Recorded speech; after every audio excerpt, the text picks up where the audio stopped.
Guys, welcome back to the Wall Street Bull. Anthony here. I hope you're all doing well and staying positive out there. It's never a dull and boring moment in crypto, finance, or the stock market. That is why I love doing daily market updates. Now today, it is the weekend after the Australian Grand Prix. It is the 18th of March.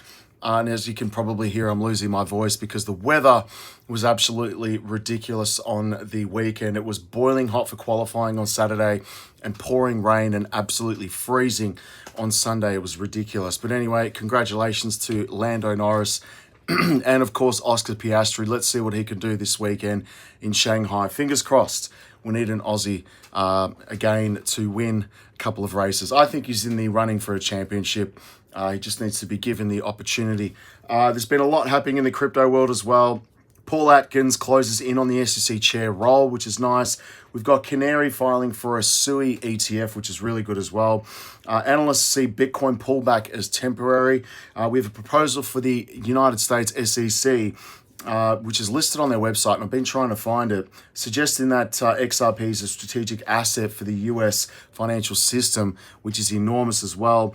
Bitcoin ETF outflows. I did see IBIT actually accumulate some this morning, so that's a positive sign. Ripple did file for a major trademark for crypto custody service. We've got Millionaire Trader who predicted Bitcoin 84K, which is basically sitting at, as we speak, is now saying it's going to hit 444,000 US dollars. So that's pretty straightforward.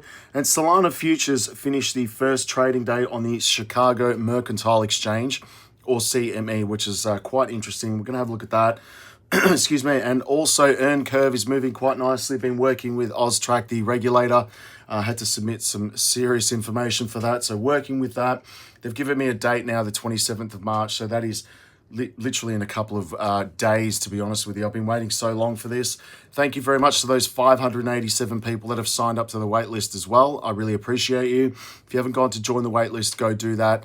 It is down below, earncurveinvest.com. And of course, if you haven't gone to get a copy of Money Never Sleeps, my dividend investing book, go do that because it's seriously going to change the way you think about investing and potentially your life. So go get a copy of that.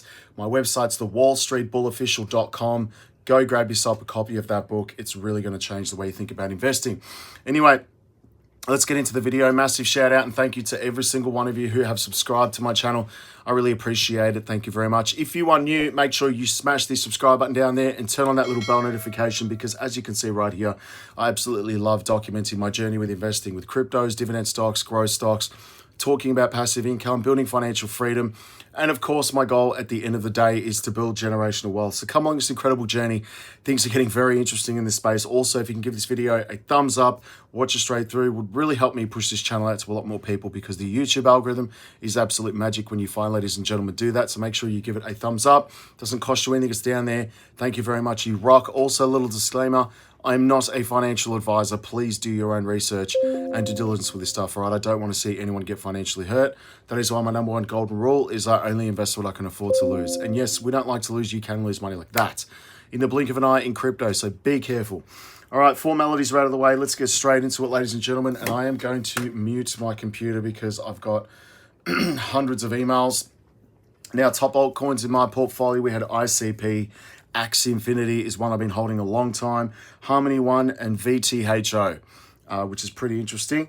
We have the Hashdex file that came through this morning, amending their NASDAQ crypto index, and they did add XRP to that, so that is very, very bullish. So there are multiple cryptocurrencies in this, multiple. So it's basically like an ETF basket, pretty much like VOO for Vanguard, put it this way, right? It's pretty cool. We do have 17 XRP ETF applications, 17. So you can see how big this is potentially going to be. People need to be patient with this. There's a lot going on with XRP and it's going to take some time. And let's get into CoinMarketCap today. We've got a total market cap of $2.71 trillion, so it is down. We've got the volume obviously at 164 billion. And fear and greed index is sitting at 25. So there's a bit of fear out there. Not that I'm worried about it. Bitcoin's currently trading at 83,226 US dollars. We've got Ethereum at 1,905. XRP's at $2.29. Solana's 129 US dollars. Cardano 70 cents. Chainlink $13, XLM is at 26 cents, Hedera 18 cents, Sui $2.33 USD. So some pretty nice gems right there. And of course, I've got my favorites, the banking coins like XDC at 6 cents. That is undervalued in my opinion. WorldCoin, that is part of my portfolio at 84 cents. Quant is at $76. We do have, I should say, IOTA's at 18 cents. That is a banking coin. And some other gems further down, guys, but I'll have to get into that obviously in the Patreon. If you haven't joined the Patreon, go grab yourself a membership down there as well. I put up some pretty cool stuff. Now, moving on, let's get into it. Yes, Earn Curve, you can go join the wait list. As I mentioned, I've been working heavily with the Australian crypto regulator AusTrack to get this registered for spot crypto trading. And of course, I'm moving into the US equities later on. So that will happen, but getting it up and running with the crypto side of things first is priority number one. There's a lot of information provided to them, company structures, AML, CTF programs. It's pretty full on. And of course, ensuring that everything is compliant. That is the most important thing as well. So go join the wait list. You can put your name, your first name, obviously last name, email, and phone number. And if you wish to donate to this, thank you very much for those of you that have joined the Founders Circle. You can do that as well. And if you can't, it's totally cool. But all of those funds are still there, of course, because there's so much paperwork. And it's a 90-day period, so I've had to wait because it, of course, is a government body. So there's no rushing that. That has to happen. So working through it, going to get that answer hopefully on the 27th of March. Fingers crossed, all right? And of course, here is my book, Money Never Sleeps. I know I'm promoting the hell out of this, but you guys, you really need to read it. It's going to change your life and generate cash flow for you. So go get a copy of that. It really is going to be awesome. And by the way, I just want to clarify, when you obviously make that purchase on the website, you'll get another email link to download that. Or once you go to the checkout, you'll get the link to download the book. So just to clarify, it won't be emailed to you. You need to click the link. Just making that very clear, all right? So it's all there for you. Go get a copy of that. Now, we do have Paul Atkins, the US president's obviously pick for the SEC chair. Paul Atkins is inching closer towards becoming the new SEC leader, with the Senate hearing reportedly planned for the 27th of March, which is pretty cool. And of course, President Donald Trump nominated Atkins to lead the SEC on December 4th last year, but his marriage into billionaire family has reportedly caused headaches and financial disclosures, delaying his potential start date. While it's clear whether isn't clear whether the White House will be producing those papers to the Senate's Banking, House and Urban Affairs Chair Tim Scott reportedly eyeing the March 27th hearing to review Atkins' standing. Senators Eleanor Mueller right here said in a March 17 X post, no clarity yet on whether the committee has Atkins' paperwork in hand, but either way, this is the most momentum we've seen so far. So there's a lot going on behind the scenes to establish everything. Probably the reason why we haven't seen, stuff happening with Ripple and XRP, right? We do have this one. Canary Capital did make an application for a SUI ETF, which, again, I've been saying is going to happen for a long time. Grayscale's got a trust with that, so they're probably just going to convert it, which is pretty cool. We've got analysts sees that Bitcoin pullback as temporary shakeout, not the end of the bull cycle.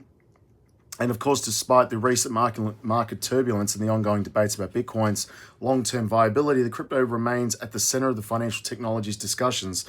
While some investors worry about that Bitcoin's latest price correction, where it signals the end of the historic bull cycle, analysts argue that such pullbacks are a natural part of a 4-year cycle. It's true. It is quite healthy for that to happen. This is an interesting one, though, and I've been trying to find this on the SEC's website. Maybe someone can find it for me. I've been digging into it, but the proposal on the SEC website suggests that XRP is a strategic asset for the US financial system. Proposal calling for the adoption of XRP as a strategic financial asset has been published on the SEC website. Gary Gensel, he'd be turning on this, right?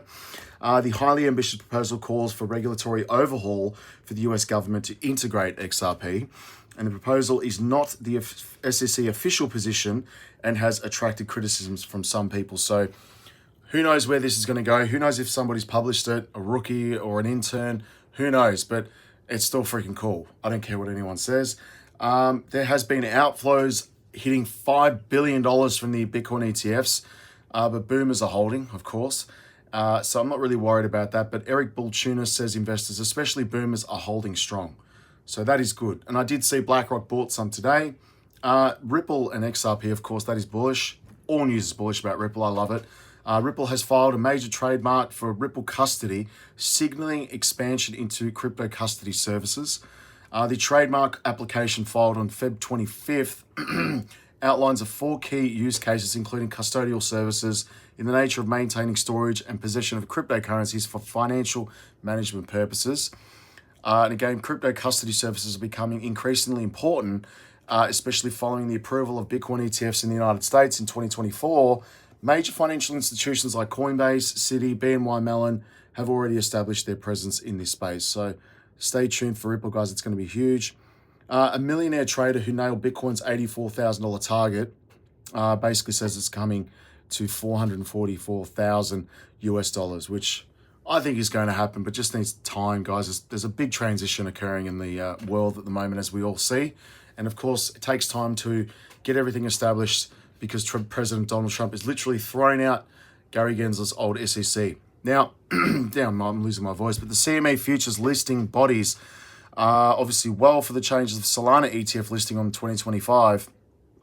But it traded for the first time on the Chicago Mercantile Exchange, which is interesting, derivatives exchange on March 17th as the crypto's mainstream adoption gains momentum. So this is bullish for Solana, guys. It really is. Let's move on to X, then we're going to end up here. And thank you to those 8,959 people. You guys freaking rock. Got a lot of followers last week, so thank you so much. We've got Linda P. Jones stating that massive demand for XRP is coming. I agree.